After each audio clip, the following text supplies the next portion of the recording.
Change y Talks, un podcast original de Ketonico, con Uri Sabat. Capítulo 4. Cambios radicales con Nico Andonakis, fundador de Ketonico.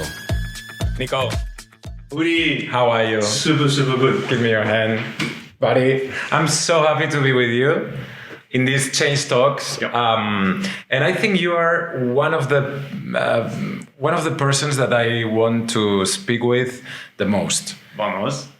Porque, ¿Y por qué? Porque tú eres un poco el alma de Ketonico. Y eres el alma también del cambio. Uh-huh. Estas charlas se llaman Change Talks, cómo has cambiado tu vida. Y a mí me gustaría que tú nos dijeses de dónde vienes y dónde estás. Vale. Who's the old Nico and who's the actual Nico? Ok. Primero, muchas gracias. Yo tengo muchas ganas por hoy. Es mi primera podcast que voy a hacer. Y yo no tengo mucho confianza en mí propio, ¿no? Para hablar y expresar todo en español. Entonces, yo conozco un poco y sí, yo vivo en Ibiza, en España, por 8 años ahora. Uh-huh. Por eso tengo un poco vocabulario, ¿no? de España. Uh-huh. Mi sangre es de Grecia, mis padres son de Grecia, entonces yo tengo la pronunciación en griego, es un poco parecido, ¿no? Con español. Uh-huh. Pero yo he nacido en Australia hace 40 años. Now I switch to English. Right.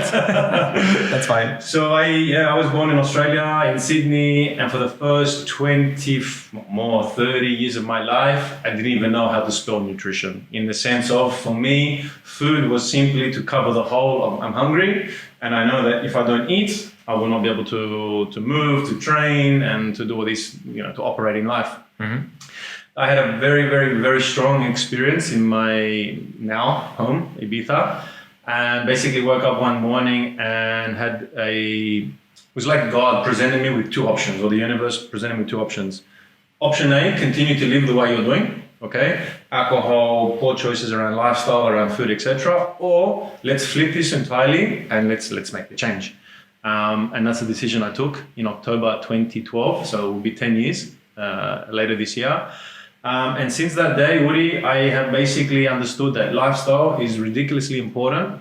And one of the biggest drivers for me to actually make that change was seeing people in their 80s and in their 70s and sometimes as young as in their 60s and 50s be so uncomfortable in their body because of the decisions they made in their life. Mm-hmm. And I was like, I'm only 32, or 30 years old right now. So if I'm 30 years old now, and I continue to live the way I am, I'm going to be 60 and 70, and I'm going to not be happy in my body. There's only one vehicle that we have for life.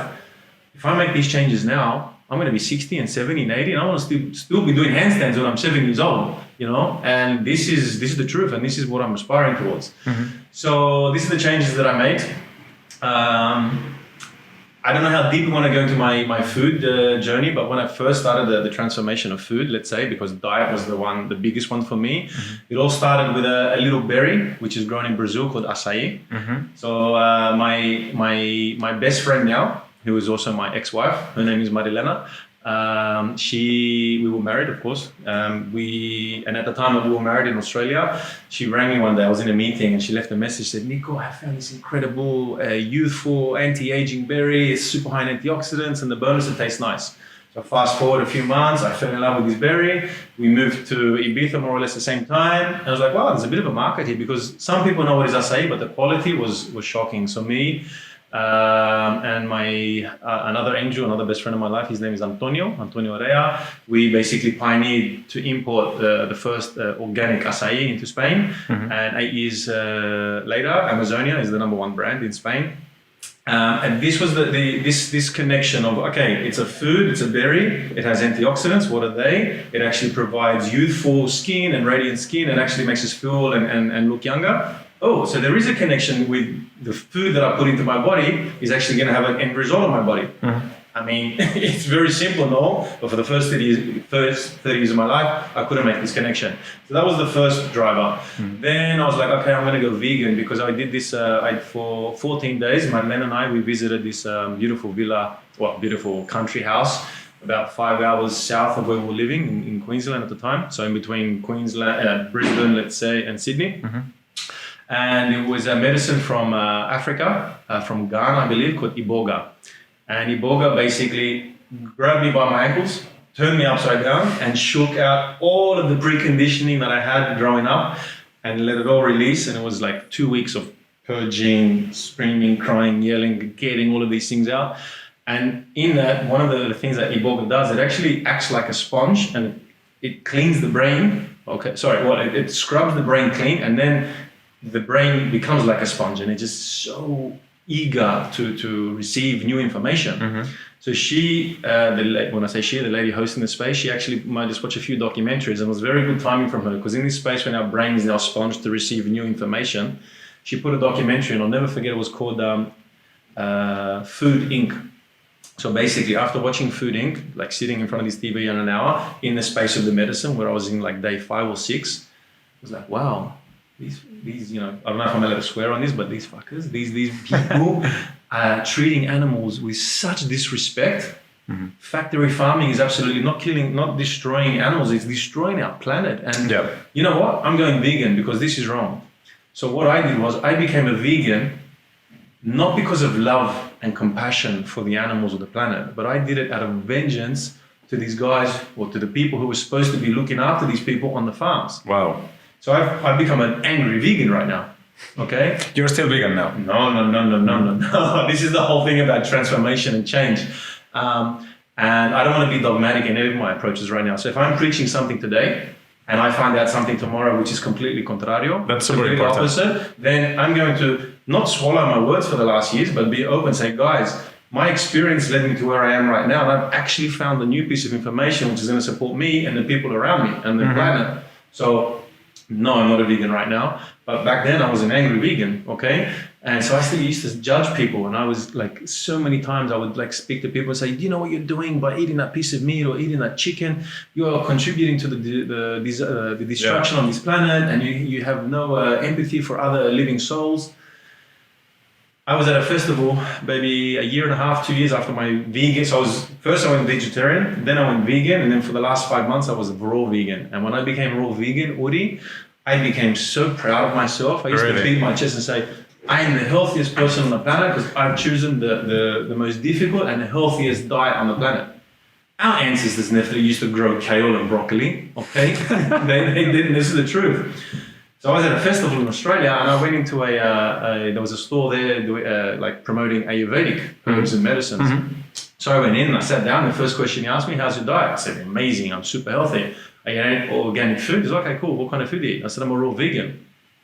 And he had this like cheeky little smile on his face. I was like, oh, okay, this guy thinks he knows better than me. This guy's 60 or 70 years old, has been to India for 50% of his life, and understanding ancient Ayurvedic medicine, the culture and everything about it. And here I am as a raw vegan for the last 4 or 5 months of my life thinking that I know better than him.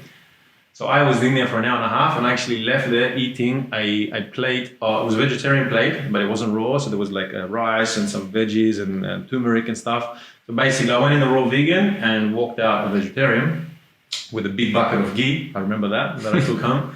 And that's when I started to realize, okay, let's not be so fixated on what I believe now is the best for me. Fast forward, what's that, like 8 or 9 years ago now, and you just asked me, am I vegan? And I said, absolutely not. Why? Because the majority of foods that I eat now is animal-based. That's super important, because you're talking about like being fluid with your diet, being a sponge, what people tell you, what you understand, what you learn. And now we're here because you've been on this process, you've been through all these changes that brings you to who you are now, and to the keto diet. Yeah, sure. Why you choose this, let's say, keto lifestyle? Yep. Nico, why did you choose that? Okay, very good question, and I hope we have time because I really want to get deep into why keto. Absolutely.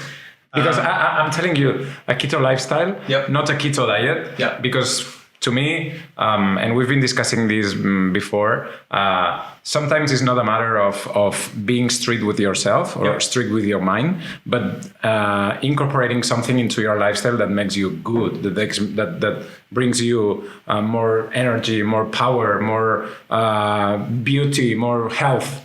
Indefinitely, no? So very important you say keto lifestyle as opposed to keto diet, because for me, lifestyle is what makes us happy. Mm-hmm. Lifestyle is very holistic. Lifestyle is food, is sleep, is breathing, is connection with family and friends, is being in nature. For me, this is lifestyle. If I specify that, my diet is such and such, then what's happening with the rest of these elements of this holistic lifestyle that I want to live?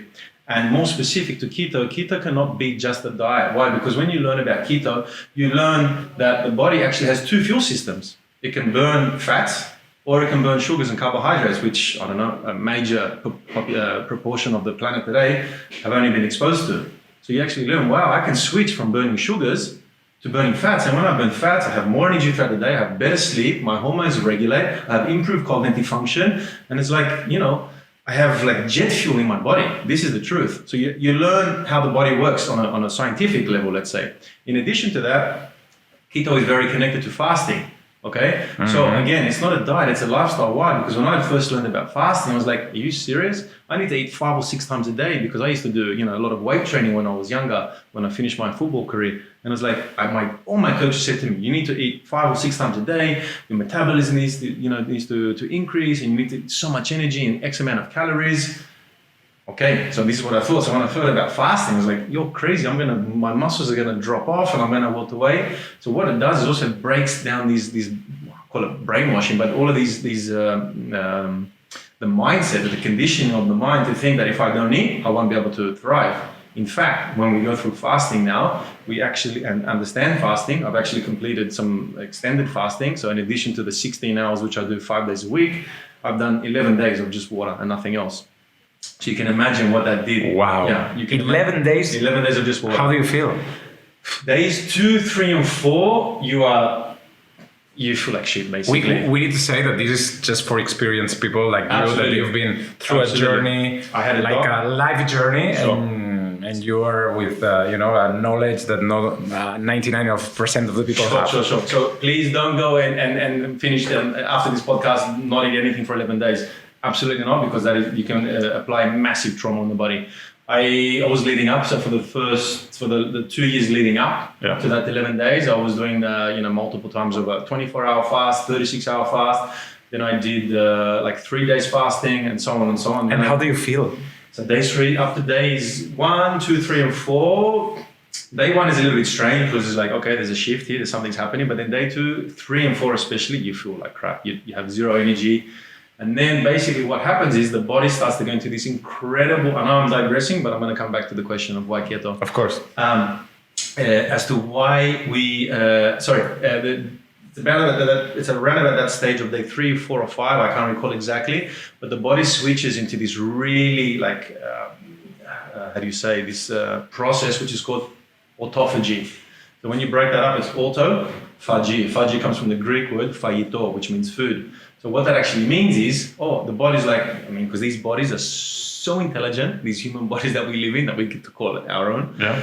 It says, wow, okay, there's no more food coming in. There's no more nutrition coming in. I want to survive, like all beings on this planet, whether you're an animal, plant, human being, we want to survive, no? So the body comes into this, creates this mechanism like, okay, if I'm going to continue like this and not take food, then I need to find my energy from elsewhere. So that's when the body basically, autophagy, starts to eat itself. Wow. We're made up of trillions of cells, and we have good, healthy cells, we have damaged cells, and then we have dead cells. Dead cells in the body are an accumulation of waste, putrefying waste and proteins, basically stuff that doesn't belong in the body. So when we go into this space of autophagy, what does it do? It starts eating these dead cells first. Wow. The stuff that we don't need, and this is what gives us energy. So then from day 5 to day 10 or 11, the final day, I remember on day 11, I didn't want to eat. I wanted to keep going. However, I'm very active. For those 11 days, I didn't do any activity except for some very light walking and stretching. But I also wanted to get back into my training and to these things, and to do an extended fast can cause complications as well. The reason I'm saying is day 8, 9, 10, 11, I felt amazing. then I also researched that what happens is the body has not so late, day 8, 9, 10, 11, but around about day 4 or 5, the body has this ability basically where it's creating the most highest amounts of testosterone and human growth hormone in the body. Why? Because our ancestors, if they used to go for 5 days without finding a beast to kill, and they found something on day 4 or 5 after not eating, they needed all of the energy and the strength to run, to chase, to kill that animal, to sacrifice that animal, but then to basically lug it back with their team back to the community so they can provide food for their family as well, you know. This system we call the human body is so intelligent, which is why I'm so excited now to do as much as I can into being the most optimal version of myself. There's in these products, we are just here drinking collagen water. Mm-hmm. We will talk about why it's good for our body, the collagen. Sure. But there's here in these Ketonico products, we say ancestral wisdom plus modern science. And this is exactly what it is. It's ancestral and modern. Sure. And wisdom and science. It's really powerful, these 4 words, how they can connect. Sure. You know? Because, I mean, we're taking all the information and all the benefits of our ancestors, yeah? Yeah, because you're speaking about the cavern, the prehistoric men, you know? Exactly. Bringing up to 2022. Yeah, and this is why are we here today right now, me and you, why are we sitting right here right now? Because of actions that we've taken in the last, for me, 40 years of my life. Yeah. But why was I born? Because my parents are the same, and so on and so on. And it leads back to the original people on the island, so our ancestors, okay? Going back to the question about veganism as well, one of the big things when I changed from veganism to where I'm at right now, which is a combination of keto and / carnivore, let's call it, is because our ancestors, they never used to count their calories or their fats, or, you know, take berberine, which sort of helps regulate blood cholesterol, when they used to eat honey or fruits and berries, right? Yeah. They used to eat what was basically consistent with evolution, which was animals. And not just the animal, the meat. We're talking nose to tail, which means organs, meat, fat, the bones, the skin. This collagen here, the collagen that you found in here, comes from the skin of cows, okay?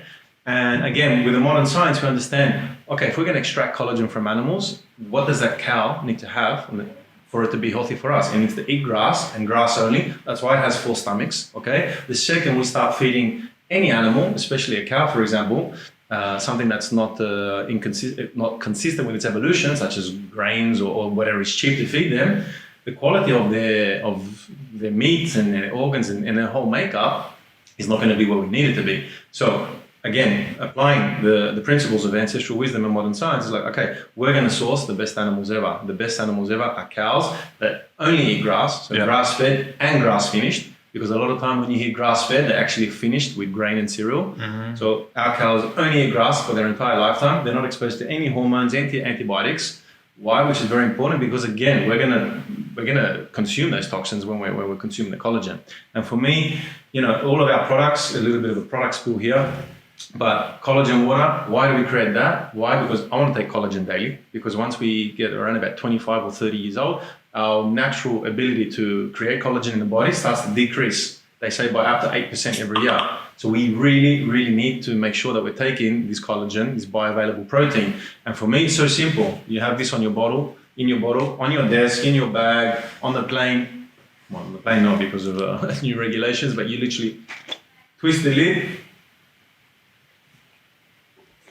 Cheers, man. And you're hydrating. At the same time you're hydrating, you're putting incredible bioavailable collagen, bioavailable protein in the form of collagen into our body.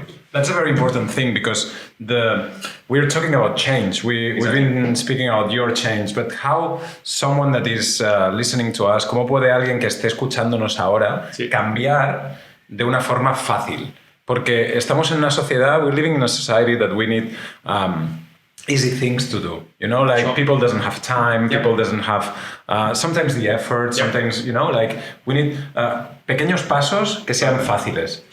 ¿Cómo podrías decirle a alguien que quiere cambiar su lifestyle de poquito a poquito? ¿Por dónde podría empezar? Sure. So first is to understand your makeup, your lifestyle, your wants, your needs in life, okay? And if you're actually happy with your life. When I realized that I was not happy with my life, I had a construction business in Australia and I was making, good projects, money, decent money. But then I realized, like, even though I was getting bigger projects and making more profits, etc., it was just like I was digging a hole where I was actually getting less and less satisfied with myself. Mm-hmm. And once you actually take the time to check in with yourself and to connect, and whether it's meditation or breathing, whatever it is, just disconnect from the world, put your phone away, turn the TV off, go lose yourself in nature. That's so difficult, Nico. How can we do that? It's difficult. I mean, it's difficult. However, it's easy for me to share that now. Why? Because I realized that I wasn't happy. Yeah. So when I realized that I wasn't happy because I took the time to check in, that's when I realized it's so easy for me to turn my phone off, and it's so easy for me to go to the forest for spending a whole day there because I want to be happy. And I'm not saying if you go to the forest, you're going to become enlightened. Absolutely not. But if you go and just disconnect and actually feel, what is it that does make me happy? Every time I wake up in the morning and I receive an email or get a phone call from my boss, does that actually make me happy? When I get in my car and I'm stuck in traffic and I walk into my cubicle today knowing I'm going to spend the next 8 hours in this with artificial light on top of me and air conditioning pumping through, which is also man-made, and being disconnected from our original source, then how am I supposed to be happy? So the quickest way I think I can answer that question is reconnecting with nature, whether it's going for a walk barefoot in the forest, taking a swim in the sea, going and hugging your dog, reconnecting with nature. That's super important, no? This is when we realize that we are happy, or what changes we need to make in moving away from things that aren't making us happy. That's a very important point because there's in this equation one place which is magic for you, which is magic for Ketonico, and it's the northern Ibiza, el norte de Ibiza. Yeah. Para todo el mundo que nos esté escuchando, que será gente que está viviendo en España o que conocerá Ibiza muchísimo, ¿por qué un chico de Sydney, por qué alguien como tú encuentra el norte de Ibiza como un sitio tan mágico y especial? Okay. So it's an incredible question because it's my essence of who I am today. That's amazing. Ibiza for me, I remember the first time I ever found out about Ibiza, I was about 21 or 22 years old. I had some cousins who just visited there. And I was saying, it's incredible, the beaches, the girls, the parties. The parties, it's amazing. Basically the whole island is a huge party festival. It was like, I cannot wait. The second I graduated from high school, from university, when I finished my construction degree, I will never forget. I graduated on the 18th of May. On the 19th of May was my mother's birthday, and on the 20th of May I was on a plane to Europe.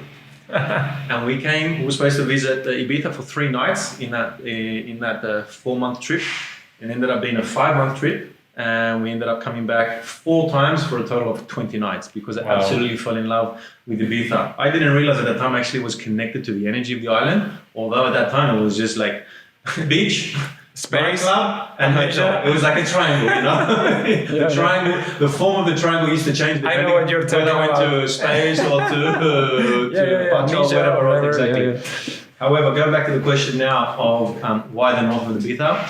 The north and the south of Ibiza are completely different. The south is very party orientated, you know, your hedonistic lifestyle and stuff like this. But in the north of Ibiza, you have nature, you have hiking, you have local organic farms. Like someone said to me the other day, like, Nico, do you realize that, you know, when I go to buy, even if it's organic eggs, I need to go to the supermarket and go to the organic section and buy these organic eggs. And when I open them, they still have the numbers printed on them. Although they're organic, like the fact that they have numbers printed on the eggshell. He says, how do you buy your eggs? I said, well, I go to a local farm. I literally go to the back of the chicken pen. I say hello to the chickens. I lift up and I take 6 or 12 eggs and I put them in my little basket and I walk out. And he's like, this is what the north of Ibiza is. And this is exactly what it is for me. I have a community, and, you know, we call ourselves like the Ibiza family, you know. And the connection that we have with these people is why we all live there. We all live there because basically some way or another we have all been attracted with Ibiza's amazing magnetic force to live in the north of Ibiza. And we say the north of Ibiza again because it's away from the south and the party, but it also has this incredible vibe where you meet people from all over the world. You meet artists, you meet musicians, you meet really cool, funky, quirky people.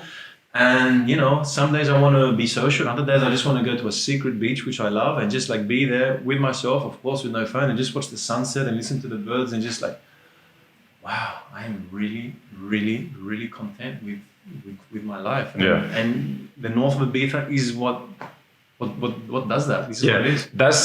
This is what you were talking about, like connecting to the nature. And also, I think it's something that we've been speaking, y es para cambiar tu cuerpo, muchas veces lo primero que tienes que hacer es cambiar tu mente. Absolutely.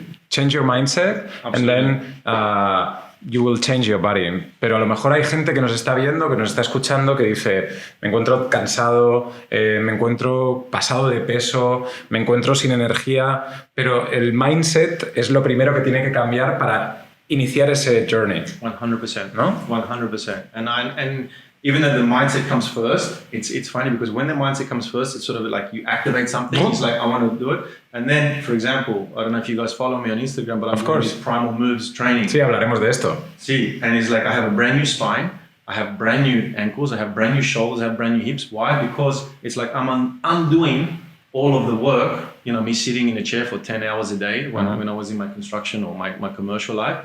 But I made a huge understanding, and because of the level of communication I have in my body right now, hips, okay, I had very tight hips. I was a footballer. I used to play a lot of soccer when I was younger. And all my coaches used to say to me, Nico, if you were faster, you would play for Australia one day. Okay, but you don't have any acceleration and you can't sprint. And that was because I had very, very, very tight hips. And now I realize with all this work that I'm doing in primal moves, open hips equals an open mind. Wow. And it sounds cliche and it sounds spiritual and it sounds like this guy lives on another planet or in the clouds. It is so, so true, at least in my experience. How do you open your hips? How do you open your mind? I want to do it too, ¿Cómo podemos hacerlo? Y es de lo que hablábamos antes del lifestyle. Yeah. Del lifestyle keto, que no solo es la alimentación, sino que también es una forma de entrenar. Yep. Es una forma de tomar el sol, que hablaremos también de todo esto. Yep. Pero si hablamos de entrenamiento, ¿por qué crees que Primal Moves, un movimiento muy natural, es bueno para nuestro organismo? ¿Por qué? A couple of reasons. First reason is because it's the only training that I have ever done, and trust me, I've done a lot of different types of training modalities. It's the only one where I am so motivated and inspired and basically addicted to go back again and again and again. Only last night I had a conversation with my father and he's like, you've been doing this for like 15 months now. Why do you still need a personal trainer? Like, you've learned everything. I said, well, that's a very narrow way of looking at it, no? But if I have learned everything, then I stop. But with an open hips, you get to actually do more work, which actually elongates your spine. And with an elongated spine, you actually have more sort of flexibility in your upper body, and then you have open shoulders. So the more you're doing on different parts of the body, the more human potential experience you have.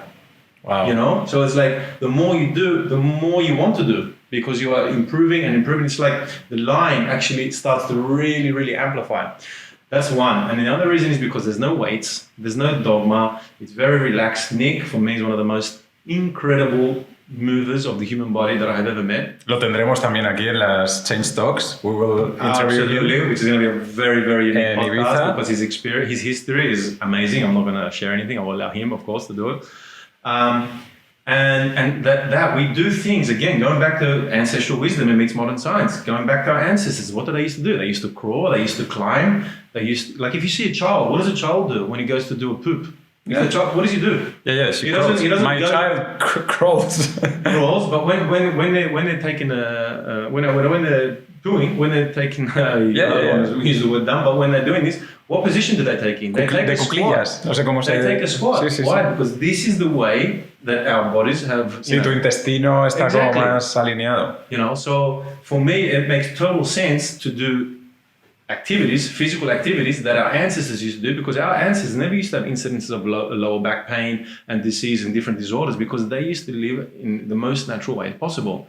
And this is my whole concept now. It's like going back to to ways of as natural as possible. For example, this room is quite bright with all these lights. I understand it's a podcast, but at home I don't have any blue light like this. All of my lighting is incandescent red lighting, because if you wake up in the morning and you put this lighting on, your brain has no idea what time of day it is. It thinks it's morning because it just woke up, but it's actually getting this artificial light and it thinks it's the middle of the day. Wow. So you put on red incandescent light and your body actually understands, well, this is more of like a sunrise that is happening. Wow. So there's all these little cool things that, and again, going back to the question, which I'm going to answer right now, why keto is a lifestyle. Yeah. It's because it's not just about the food. It's like, oh, okay, the food is improving me, but the training is also improving me. The breathing is, exposing my skin to the sun is also, and this is all part of the holistic way of living, no? Of course. So the question, which I never answered, which I apologize, guys, but I'm just really, really excited. Why keto is because for me, I don't like these labels. There are so many labels out now. You go for dinner one night, and the first 20 minutes of the conversation is, I'm keto, I'm pescatarian, I'm paleo, I'm vegan, Okay, it's great for me that we actually started to become conscious of what we put into our bodies, no? But when it comes to keto is, and people ask me all the time, are you always in ketosis? Of course not. I love fruit. And now, coming into the summer, the watermelons that grow in Ibiza are the most delicious, juiciest. I mean, this is the candy coming straight from God. I'm not going to say no to this, you know. So, if my answer to the question is, am I always in keto? Of course not. Then people say, then how do you have a keto company? So the whole objective was to heal humanity. Why? And why through keto? Because keto, when you look at the range of products, 0 refined sugars. Okay, guys, for those of you who may have heard it before but don't understand exactly why, I'm not going to go into the whole science of it, but consuming refined or processed, call it white sugar, is an absolute poison, okay? Jamie Oliver, the chef, actually said one day, I would love to actually find that piece again and reshare it, is that giving white sugar to your children is just as bad or the same thing as giving them cocaine, okay? It's incredibly toxic. So on the keto diet, you can't eat sugars, whether they come from fruits or processed. So all of our products, you know that if you're a consumer, don't have this number one killer, basically, which is related to cardiovascular disease, insulin, diabetes, all of these different things, right? So that's one thing. Second thing is, our products are not only clean label, but the majority of them are certified organic as well, okay? And there's no nasties, no preservatives. So basically, if you're teaching your brain or your consciousness around food, I don't want to put sugars into my body. I don't want to put seed oils. So no canola oils, no sunflower oils, no rapeseed oils. Why? Because these are very high in omega-6s and basically don't belong in our body, okay? None of our products have these oils except for one, which actually snuck. It's a seed oil. It snuck into one of the products. I'm going to put my hand up. The first person to say it was just a complete oversight. And we've already worked with the manufacturer, and the very next batch is going to be the sunflower oil is going to be replaced with olive oil. So I apologize for the 2 or 3 months that it was out there, but as soon as it came on the radar, bang, we've resolved it. So again, no sugars, no seed oils. You know that choosing any of our products, okay, I'm not going to have these products. Then some people might say, yeah, but keto is all about fat, so you can take these oils. So this is why I've chosen keto. Why? Because keto now is growing. A lot of people are understanding that our ancestors used to also be in ketosis, because when you used to fast for 3 or 4 or 5 days, like we mentioned before, the body actually starts to produce ketones during ketosis. However, there is ketosis, let's call it dirty ketosis, and nutritional ketosis. Dirty ketosis is putting any fats into your body. And you're only worrying about the macros. Macros are your macronutrients, fats, proteins, carbohydrates. Mm-hmm. But if we go deeper, which is what happens naturally when you start to understand, how the body works and, fasting and all these things like we mentioned before, you actually start to realize that, hang on a second, there's actually more to macros. There's micronutrients. What are minerals and what are vitamins and what are all these sorts of things? And then you start to realize, I'm not going to put canola oil and sunflower into my body. Why? Because these are toxic. Let's keep it to like real fresh, like ghee, which we have, olive oils, coconut oils, and this is why we've also introduced one of our latest products is avocado oil, just to show people there are other oils that we can use, because researchers show that when you use olive oil in your cooking, once the temperature is exposed to a certain temperature, it starts to become rancid and toxic. Yeah. Avocado oil, however, doesn't have that problem. It has a much higher smoke point. Yeah. So why keto? It's like ghee. Ghee is also exactly. Which we have ghee. But those people who are vegan, which I totally respect, can use avocado oil as well, okay? So why keto? Why Ketonico? It's just to explain, guys, let's be conscious. Let's try to move away from the labels. That's amazing. I had a guy came yesterday to me. He's like, man, I love your branding and everything, what you're doing online. It's really good, but I'm paleo. I was like, okay, check out the ingredients of our products. And he realized that every single 100% of our products, he can actually consume on a paleo diet. That's amazing. That's one of the things that I think is the most important. No estar sujetos a una dictadura de la dieta. No estar sujetos a nada que nuestro cuerpo no digas, ostras, es que quiero hacer otra cosa. Sure. Si tu cuerpo te dicta también ir por otro camino, tú puedes marcar una línea recta y en un momento salirte de esa línea, pero volver a esa línea recta, ¿no? Entonces, creo que es muy importante y por eso estamos hablando del lifestyle en lugar de una dieta férrea que es algo difícil de seguir. Tiene que ser algo fácil. Exactly, and it's very important to understand, because I realized this as well in my health journey. It was like when I started putting myself in vegetarian, vegan, raw vegan, what I was doing was every time, okay, here's the vegetarian box, Yeah. then I'm going to the vegan box, so it's a little bit smaller, then I'm going to the raw vegan box, so it's a little bit smaller, but each time all I was doing was tightening the handcuffs. So if my mind is in a state of handcuffs, I don't care how healthy, organic, biodynamic, low sugar, zero canola oil food I'm putting into my body, how can I be healthy when my mind is trapped? Claro. Totalmente. Hemos hablado del cambio en la dieta que tuviste, Nico. Hemos hablado también del cambio en el entrenamiento que has tenido. Hablemos también del cambio en tomar el sol, porque esto me interesa muchísimo. Vamos. El sol como fuente de vida. Yeah. Se te ve la cara radiante, estás moreno de Ibiza, la espalda morena de Ibiza, los brazos morenos de Ibiza. ¿Y tus partes íntimas también? Seguramente. Totalmente. ¿Por qué? Totalmente. Cuéntame. Okay, vale. Okay. So what I want to, before we go into that answer, so just let's make sure that I'm not digressing too much. So what I want to do is to show or to share with people now that food is just another source of information. Just like food, we consume food, it's information. Mm-hmm. So is the sun. So for me, what is really important is that the food diet that we are taking can also be extended to sun as well. Sure. Okay? So, this is why I don't wear sunglasses. People ask me, Nico, for someone who's in the sun all the time, who always has his shirt off and is exposed as possible, why do you never wear sunglasses? Like, well, A, our ancestors never used to wear sunglasses. B, that actually when the UV light, and I'm not saying to stare at the sun, of course, but when you're staring into the sky on a sunny day, UV light is penetrating the eyes into the body. What that actually does is actually help absorb and uptake more minerals that we are consuming from our food. But funny enough, again, going back to what I'm saying, this intelligent body that we have is so intelligent that once UV light enters the body, it sends a signal to the body, hey, we're in the sunlight. I need to activate some sort of protection on my skin. So the skin actually understands, okay, I'm in the sun because it's being penetrated through the light, through the eyes into the body. So it needs to turn on some sort of like a call it defense mechanism. And it's natural and healthy for us to be in the body. If you are pale, okay, and you're living in the North Pole and you decide to come to Ibiza to visit me one day, I'm not going to tell you to go and live in spend more than 10 minutes in the sun. Claro. Okay? Everything needs to be a conscious decision. I'm blessed. I'm very privileged, and both my parents are from the Mediterranean. Genética mediterránea. And my skin is a little bit darker. So, you know, when we had this heat wave that just entered Spain, what was it, like 2 weeks ago, where I was very, like my pale, we'll call it my natural color. I then started to expose myself for like an hour a day, 2 hours a day. Now we're not even, at the end of May, and I can literally spend the entire day in the sun. And again, I'm super blessed and privileged. I'm not telling everybody else to do this, but I actually feel this abundance of vitamin D entering my body through my skin.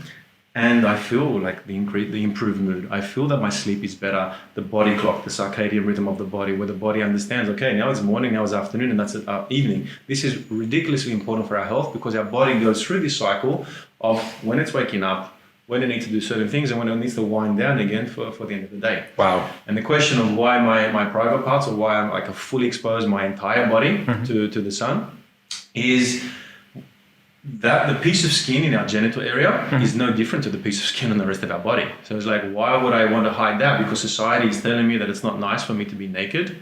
Okay, that's more of a sort of a society dilemma as opposed to like what is best for me right now. I don't go to the most busiest beaches in Ibiza. I play Dembosa, for example, and just spread my legs to the sun. I have a little bit more, consciousness and respect. And at the same time, that's not the beach I choose to go to. The beach that I naturally choose to go to is a beach where I can naturally be naked and actually feel safe connected and to, respected and connected. Because when you look around, there's only like maximum of maybe 15, maybe 20 people on a busy day, and the majority of them are naked as well. Okay. So I was reading a book by Mantak Chia, And it was, I don't forget the exact title name, it was somewhere along the lines of cultivating male sexual energy. And basically, there was a whole chapter in there where the Taoists used to position their bodies naked so that their genitals were actually getting direct sunlight in the form of, in the sunlight, but getting, this direct sunlight, which is actually empowering and producing heat in this body. If it's a known case that if someone is like low on libido and just doesn't have so much drive, that their core, and the lower chakra is sort of cold or is not sort of moving in the way that it should be. Maybe it's placebo. I have no idea. I'm definitely going to do more research on this. However, the Taoists, they speak about the Tantien and all these parts that they are super powerful. Exactly. Jia is he's a master at this. He's a master. So he's a master. He shared his work with I think it's over like 60 or 65 countries in the world. He's literally a master, like you said. Of course. So if he's gonna start to share information like this, I take that on board, and the more I share it on board, the more I realize that there's other people who are conscious and aligned and are doing the same thing. So whether it's my arms or my chest or my face or my skin, my genitals or my legs or whatever it is, for me, all of my skin needs to be exposed to all of the sun for as much as possible. And finally, when it comes to sun, it's like, take a photo of yourself now in January or February, and then take it again in July and August when you're brown. What looks more attractive? We look more attractive when we have tan skin. Absolutely. Okay, and for me, it's just like another way of the universe telling you you're doing the right thing by exposing yourself to the sun. Of course. And I cannot remember the last time I put sun cream on. Wow. Sun cream for me is full of these shitty seed oils, such as sunflower oils and other chemicals and toxins. And basically, for me, if I'm not going to put something in my mouth, I'm not going to put it on my skin. The skin is just as absorbent. The skin is just as absorbent as other parts of your body. Stomach or exactly your mouth where you want to consume things. So no, and then people say, but that's dangerous. It's like, well, again, going back to the thing, when I start to sunbake or when I start to expose my skin in the sun, I don't go and sit out there for 3 or 4 hours on day one. No, I gradually build up, just like handstands. I needed to develop strength in other parts of my body your shoulders, be confident to be your upside core. Down. So what That's people so ask me, interesting. what do you do for sun cream? Again, going back to Uri Ketonico, we have a product which is called Keto Fuel. Keto Fuel has MCT oil, which is, as we know, it's like a staple diet in keto. It also is loaded with one of the world's strongest antioxidants called astaxanthin. Antioxidants work in different pathways in the body by basically blocking free radical damage. Okay, so if we consume astaxanthin, the pathway that it works is by providing the skin more resistance or basically the ability to be in front of the sun longer. So what do I do for my sun cream? I take 3 tablespoons of the Keto Fuel, morning, afternoon and evening. I drink my sun cream. Wow. It's amazing. I could just be speaking with you all day long porque mucha gente pensará o diferente a ti o tendrá otras opiniones, pero lo que está claro es que tú experimentas con tu cuerpo y haces lo que tu mente cree que en ese momento es mejor para tu cuerpo. Y me gustaría saber eso también, un poco también para finalizar esta charla que estamos teniendo, Nico, cómo está España o nuestra sociedad en frente a otras sociedades como Australia, que es donde tú vienes, Estados Unidos, Europa. ¿Cómo se ven productos como Ketónico en Estados Unidos, por ejemplo, a diferencia de España? ¿Cómo lo ves tú? So it's a little bit difficult for me to answer that question entirely. Why? Because the truth, I don't consider myself, of course I live in Spain, but because I live in the bubble that Ibiza is, I really don't consider myself to live in mainland Spain. And unless I'm in Barcelona, where I'm a couple of times a month now, because this is where headquarters is, where we're actually doing this podcast right now, I spend the majority of my time in Ibiza. And the people and the mentality, especially in the north of Ibiza, is very different to the rest of Spain. However, your question about the market of keto, the market of health, nutrition, etc. America is the test market. They're always 5, 6, 7 years ahead of us, followed by parts of Asia, Australia included, before it makes its way to Europe. So when I first heard about keto in Australia, I'll never forget, it was in January 2019. It was already there was already keto brands in America, successful ones, 3 or 4 years. So then Australia followed, and now we are pioneering this keto wave, let's say, right? And again, we're not pigeonholing ourselves to just keto. We are here to provide healthy conscious food habits for people to understand, okay, if I put this in my body, what is it going to do? What is it going to physically, what is that going to equate to in my body? Am I going to feel sluggish? Am I going to get a skin reaction? Am I going to get a headache? Am I going to feel tired tomorrow morning? These are all the things that we need to start to be conscious of. And again, I don't really know how the Spanish people are going to sort of accept it, compared to the Australian and American markets, because there that market is much more sort of saturated and in the nutrition supplement space now. It's just my job to continue to share who I am, what I do, why I'm doing it, and hopefully slowly people can start to can join this. And guys, if you want to be the most optimal version of yourself, make that change. And this is what I'm here to do. If anyone wants to reach out to me, I'm here because there's no greater passion I have is to share my experiences so that people, because 10 years ago, I was not thriving. And I still have a lot more stuff that I want to do in my life as well. But I'm feeling really, really good in my body right now. We finished este podcast porque hemos hablado y hemos hecho un recorrido por la dieta, el cambio de dieta. Hemos hablado también del cambio de entrenamiento, el cambio de vivir en la naturaleza, de tomar el sol. Y el último cambio, que para mí es súper importante y me gustaría también que hablásemos de ello, es el cambio from individualism to the tribe. And to me, the tribe and the community is everything. Sure. You belonging to a community, spreading your message, how you're saying, bringing wealth, health, and joy to people is key. Mm-hmm. How do you do that? What do you give to the tribe? ¿Qué quieres aportar a la comunidad? Sure. So super important, because with this feeling of community, this is what makes us feel whole. I had a very difficult winter. Where I faced emotions of loneliness, abandonment, rejection, and you don't really feel so amazing, when you're in this space. So for me, community is incredible. Family is also incredible. My father arrived to the island to Barcelona 2 days ago. Congrats. Thank you. Because I actually realized that, in November, when I separated with my girlfriend, I was faced with a mountain of different emotions, of these ones that I just mentioned: sadness, rejection, non-worthiness, And then I realized that this is what I was putting onto my father. I was like, this is I'm his seed. I'm the reason of my existence is because of him. And I rang him for the first time in my life. I shared all of the emotions that needed to come out, which needed a lot of courage, And it was a very sort of I wouldn't say aggressive, but almost aggressive conversation where, the information that was being shared wasn't so, taken so lightly. And in the end of it, I just said, Dad, you have to understand, I love you, I miss you. Because of this pandemic, I haven't been able to travel, and I really need to see you. And I want you to come, I want to hug you and kiss you and to be in your presence. Wow. And he just literally changed on the spot and said, okay, I'm coming to visit you. And, that was a couple of months ago, and 2 days ago he arrived. Wow. Again, I've digressed a little bit, but it's whether it's community or my father in this case, it's be yourself. Know what is your essence, and don't be scared to share your essence. Mm-hmm. We are all unique, we are all amazing, and if we're going to hide that uniqueness and that amazingness, then we're not going to be the full version of ourselves, for ourselves, and in and around the community that we live with. Mm-hmm. So whatever it is that tribe or that community, family, the close ones in your life, be yourself, be honest, be genuine, be authentic.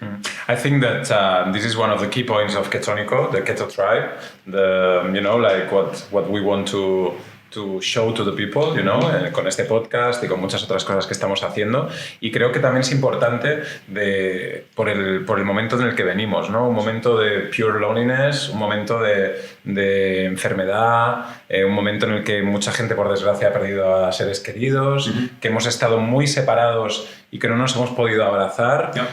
Todo esto también creo que es un punto importante para reconectar con nosotros mismos, con nuestra salud y con la gente, ¿no? Yeah. And our mission, I say my mission, but our mission for Ketonico is for as many different people in Spain where we are based, let's say for now, before we want to spread the message to other parts of Europe, is to use Uri Sabat and Blanca and Arantxa and Mark and Jana, all these people, because these people come from different modalities but have different followers in parts of Spain, and they can connect with their people in Spain. So it's like I don't want to do this job by myself. And it's like, Of course. it's not fun, and it's impossible for me to reach 45 million people in Spain. No, let's use people that are like-minded, who share the same values and ethos as myself and as our brand, to really, really like communicate the message of health. We are here to heal humanity.